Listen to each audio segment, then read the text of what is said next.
How's it going, guys? Hope you're doing well. In this video, I'm going to be talking about 10 things you need to know before moving to Canada. Let's get to it. So the first thing on my list is the weather.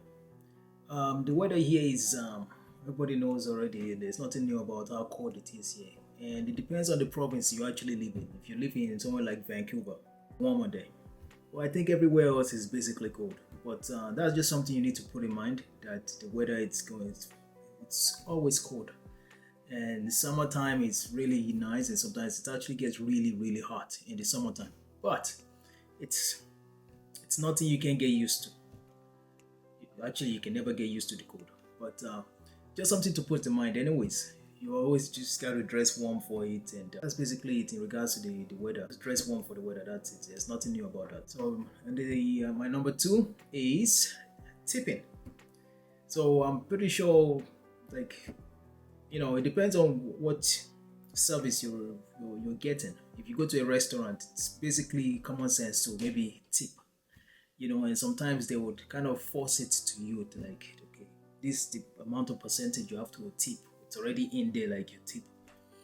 And yeah, just get used to it that you're going to be tipping. And sometimes it's a little bit annoying. You can go buy coffee, for example, and they have it there. Do you want to tip? How about no? Anyways, that's for me anyways, but most of the time you just want to tip when you go to restaurant, or it depends, maybe buying drinks at a bar, stuff like that. You may want to tip, but generally it's expected for you to tip. So another thing is rent. In regards to rent, it's very important you actually pay attention and you focus on not just the price. You focus on the area you want to live at. If it's a place you want to, raise your kids or stuff like that, obviously you're not going to be staying there permanently. But it's very important to focus on how much it's going to cost you if you'll be able to afford the rent on a monthly basis. When you get here, for sure you're going to be able to get a job and you're going to be able to pay for your rent. But if let's say you're not here in Canada yet, I think I would advise you look on Kijiji. Just maybe you can change your VPN, pick Canada, Alberta, for example, and pick, let's say, Calgary, Edmonton, Red Deer, whatever what you have in mind. And these are really nice places I'm talking about here. And you can actually look at the price range of what you're looking for and such, just so you can have an idea. You can look at 1 bedroom, 2 bedroom, 3 bedroom, and even some condo. Actually, you can actually get some condo that are already furnished, already has couch, actually have beds. You can just come in with your bags. That's another good one that I would actually recommend. But if you're gonna rent a place that is already that's actually empty, it's a lot cheaper for sure. So that's another thing you should put in mind. And most of the time they will ask for damage deposit. So let's say a place is worth 1,500. The damage deposit most of the time will be 1,500. So if you see one place they're asking for 1,500 and damage deposit 2,000, higher than that, or they're asking for maybe 3 months damage deposit or 2 month damage deposit, forget it. That can't be that. Just pass. Another thing to put in mind is that some places will actually ask for reference. So that's something else you should know. If you can provide it, fine. Because I've actually experienced it before, where I was going to rent a place in Red Deer. And this guy I called was actually a Nigerian guy, and I was like, wow, excited about it, and it asked for reference. So at the time I could not provide reference, I'm not gonna lie, and I actually just moved to the next available place I could find. So that's something else you want to put in mind, and I don't blame him for asking for reference, because as an homeowner, some people can actually destroy your house. So it's very reasonable. Some places will ask for reference and damage deposits. So that's something else you want to put in mind. So, and when you're coming, you may want to get Airbnb, and maybe Airbnb for, let's say, or hotel for, let's say, a week or 2 weeks. So when you do that, it will be a good time when you get here, let's say for a good day. The next day, just drive around town, look for houses. And you need to focus that, you need to pay attention that some places, you can get some places in the same city for, let's say, 900 for 2 bedroom. And some places in that same city would ask for 1,500 for 2 bedroom. it would be a good idea. You should not book from Nigeria.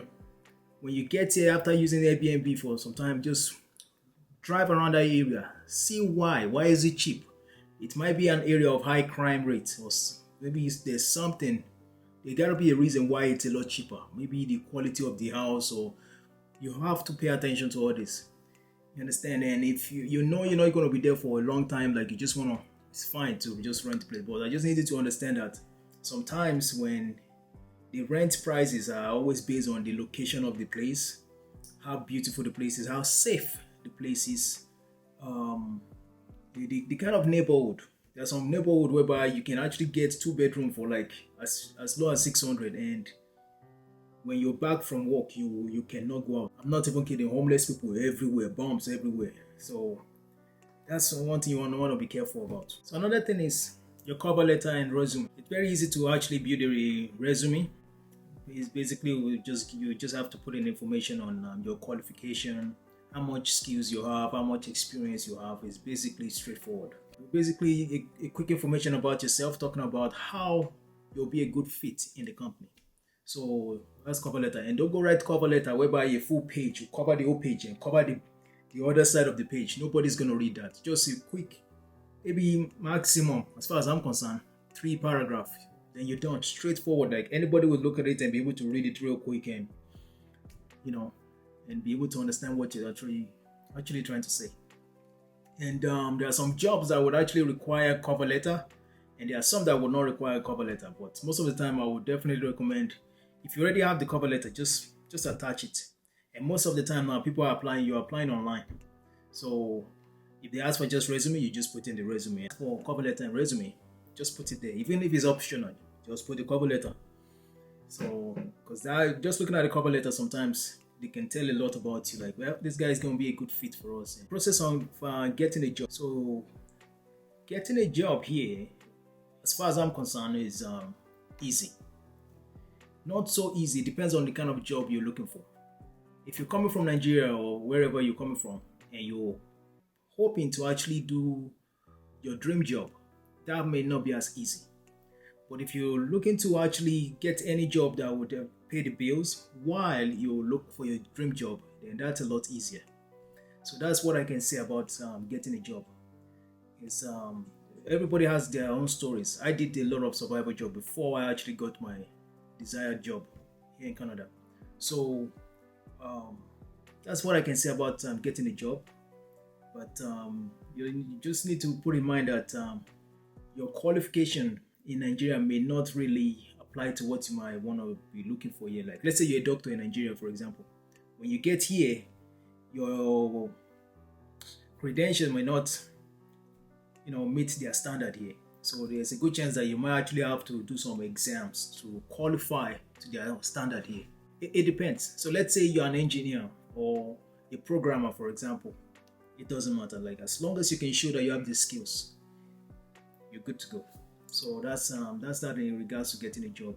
And most of the time, you'll meet a lot of people that are just doing survival job for now, while they're going to school to get requalified. So that's no big deal. Just have that in mind, that there's a good chance you might have to go to school for some qualification, recertification, or just put that in mind anyways. That there's a good chance you might have to go to school for some programming again, and while you do some jobs that will pay the bills, which is easy to get depending on what you want. Another thing you need to put in mind is the safety here. So in regards to safety, I've never had any issue when it comes to safety, but don't get me wrong, there are some places you go to, you hear things that are happening. Things still happens here. There's no perfect place in the world. So just it depends on what you're into. Like, if you go around looking for drugs, obviously you would meet bad people. If you go around looking for trouble, obviously they are bad people. No matter how people will tell you they're nice here, they will give you trouble if you're looking for one. That's a fact. So in regards to safety, it's a lot safer. And that was one of the things that I was actually shocked when I came here. As my first day in Canada, like, I remember my reaction when we were about to go to bed, and all you had to do is just lock the door. For Nigeria, we go lock padlock everywhere, everywhere. So that's another thing. So it has to be safe wherever you just lock the door. Because if anybody was gonna walk into my house now, just kick the door. You're inside. That's as easy as that, and that's a fact. So yeah. So in regards to safety, it's pretty safe. It's safe. Like it depends on how you're living your life. If you're living your life going clubbing every day, you would see fights for sure. You would see, you know, but maybe talking about me going out at night, going for jogs, going for a run early in the morning, no safety issue. And there are places in Nigeria too that you can go for a run at night. I don't know about at night, but early in the morning, and you're fine if you know the area. So yeah, that's that about safety. In regards to the healthcare, on the positive side of it, I think it's amazing. You know, you can go into the hospital, get checked, and you don't have to pay nothing from your pocket. You're gonna pay for prescription. Don't get me wrong, and it depends on where you work to, with the kind of health insurance you guys have. If you have Blue Cross or stuff like that, they pay X amount of money from the bills and stuff. But generally, it's it's a lot better. Because I remember when I had my first child and my wife was there, like in pains and everything, and I'm not even gonna lie, like you see my face, man. All I was thinking about, oh my god, how much they could charge, for Christ's sake. I was scared. I'm not even gonna lie. And you would think I would have actually prepared for it before even, before that day. And I was just scared. My wife could tell, like, what is wrong with you? Like they were just so nice and helping and everything. Like, in fact, I was like gonna tell them, no, we don't need that one. We don't.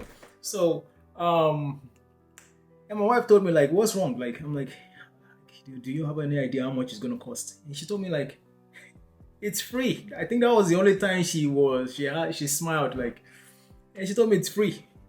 Like, I was shocked. We had the baby and we left without paying absolutely nothing. So things like that, and sometimes you go for a big X-ray or stuff like that, and it's free. You just go for blood work. You just walk into your blood work and just walk out of the place. It's free.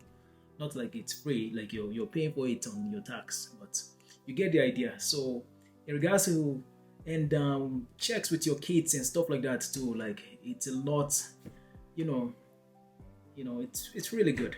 And even in an emergency situation too, you go in and you won't have to worry about paying. And it depends on the kind of insurance you have also. But in general, I have no complaints in regards to the healthcare system compared to what I'm used to in Nigeria. So that's a fact. And there's always a downside. People will always, I can give you some negative information about it, but as of right now, we're going to be positive. Okay, so healthcare is awesome. So another one is tax. In regards to tax, it depends on how much you make and the province you live at, and that's one of the